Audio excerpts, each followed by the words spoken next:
Assalamualaikum warahmatullahi wabarakatuh. Perkenalkan, nama saya Nilam Sukma, jurusan pariwisata, NPM 203404516037. Di sini saya dan teman-teman saya akan mempresentasikan analisis sebelumnya, yaitu mengenai analisis Pantai Kuta di Bali.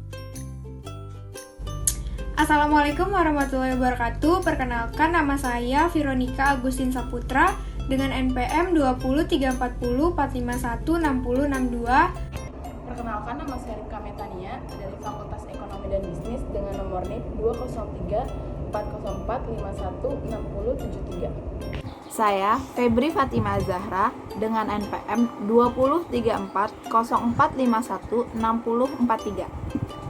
Perkenalkan, nama saya Adisa Duyanti, saya mahasiswi pariwisata angkatan 2020 dengan nomor NPM 203404546080. Wisatawan mancanegara, Nusantara, dan fluktuatif tingkat kunjungan ke Pulau Bali. Bali merupakan destinasi wisata yang sangat populer di kalangan wisatawan Nusantara dan mancanegara. Bali sangat populer di kalangan pelancong domestik lantaran sebagian besar penduduk Pulau Seribu Pura ini beragama Hindu. Sementara Indonesia adalah negara yang mayoritas penduduknya beragama Islam. Di kalangan turis asing, Bali terkenal karena pesona keindahan alamnya yang memang tiada duanya. Itu sebabnya wisatawan mancanegara rela terbang ke Bali demi mendapatkan pesona alam yang tidak ada di negara asalnya. Berikut 5 pesona alam Bali yang tidak ada di negara asalnya. 1. Ketenangan yang dicari oleh turis mancanegara.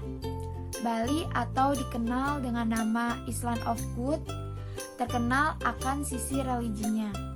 Tak pelak, Bali menjadi tujuan populer turis mancanegara yang memang senang mencari kedamaian batin.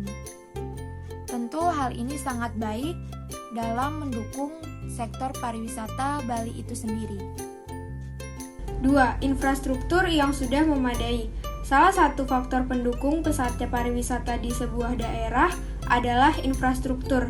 Bali memiliki bandara tersibuk ketiga di Indonesia, yaitu Bandara Ngurah Rai, ditambah akses tol Bali Mandara yang memudahkan akses dari dan ke bandara itu. 3. Punya daya tarik budaya yang kuat. Bali juga terkenal akan kebudayaan yang sangat kuat, seperti tari tradisional Bali, yaitu tari kecak yang sangat disukai oleh para turis, baik lokal maupun mancanegara, serta pembangunan patung GWK yang baru-baru ini diresmikan, yang mengandung makna kebudayaan yang sangat mendalam. Pertama adalah banyak alternatif wisata lain selain pantai.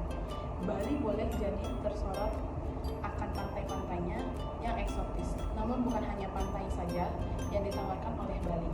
Pemandangan seperti alam di Ubud misalnya, di sana para turis dapat merasakan ketenangan berkat suasana pedesaan yang dibiarkan alami dan dirawat, sehingga membuat para wisatawan merasa damai saat berada di Ubud.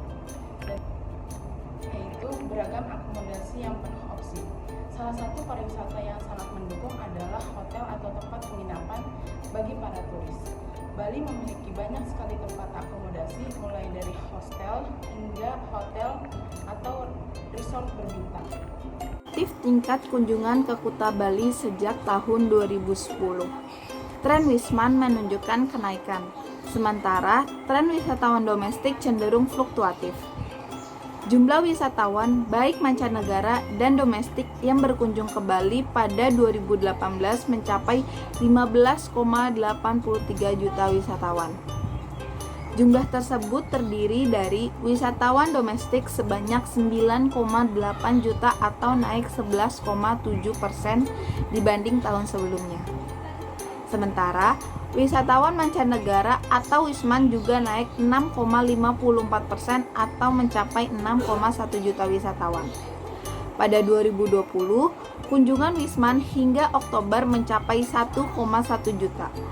Kunjungan ini menurun drastis hingga 79,9% dibanding tahun sebelumnya pada periode yang sama.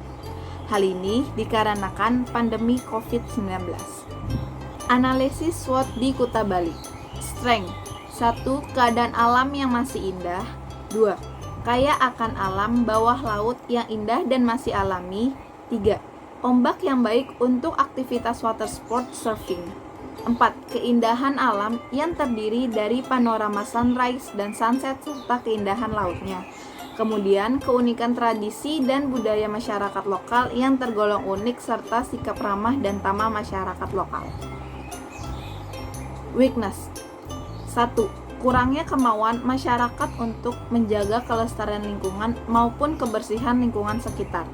2. Toilet umum tidak memadai. 3. Banyak pedagang asongan yang sangat mengganggu masyarakat. 4. Lahan parkir yang terlalu mepet dengan garis pantai akan membahayakan wisatawan atau pengendara. Dimulai dari opportunities. Opportunities dari Pantai Kuta Bali itu ada 4. Yang pertama adanya bandara internasional, yaitu Bandara Internasional Ngurah Rai. Yang kedua dapat mengembangkan target pasar yang lebih luas. Yang ketiga kemajuan teknologi informasi beserta telekomunikasi yang makin pesat perkembangannya, sehingga semakin berkembang teknologi tersebut, wisatawan lebih mudah untuk mencari informasi dengan cepat. Dan yang terakhir, usaha penyewaan alat surfing atau water sport dapat menjadi peluang usaha di Pantai Kuta Bali. Setelah itu, threats-nya yang pertama munculnya pesaing yang pasti, yang kedua kerusakan lingkungan akibat aktivitas wisata, yang ketiga keadaan sosial di Bali yang masih sering terjadi kerusuhan dan juga kurang aman, yang keempat perilaku agresif pedagang asongan. Kondisi seperti ini tentu akan memperburuk citra destinasi wisata Pantai Kuta Bali. Berikut tabel EVAS dan IVAS yang kami presentasikan mengenai analisis SWOT. Berikut tabelnya. Jadi pada slide ini saya akan menjelaskan tentang matriks EVAS dan juga matriks IVAS. Jadi matriks EVAS dan matriks IVAS ini kami dapatkan dari data seorang mahasiswa yang mewawancarai seorang pekerja yang bekerja di Pantai Kuta Bali. Jadi untuk matriks EVAS itu sendiri kan terdiri dari threats dan juga strength. Nah itu total bobotnya sekitar 5,365. Dan untuk matriks IVAS-nya kan terdiri dari opportunities dan juga weakness, dan total bobotnya sekitar 4,94. Jadi saran dari kelompok kami yang pertama meningkatkan SDM khususnya di sektor pariwisata sehingga pelayanan di Pantai Kuta Bali itu lebih meningkat baik dari segi kualitas maupun kuantitas, dan juga sosialisasi mengenai gerakan sadar wisata. Dan yang kedua ditingkatkan terutama dalam segi keamanannya sehingga wisatawan yang berkunjung ke Pantai Kuta Bali lebih menikmati waktu berliburnya dengan damai, nyaman, dan tentram. Untuk mencapai itu maka perlu diadakannya kerjasama dengan melibatkan semua elemen masyarakat, setelah itu stakeholder, dan juga yang terakhir pelaku usaha. Sekian presentasi dari kelompok kami, mohon maaf apabila ada kesalahan. Assalamualaikum warahmatullahi wabarakatuh.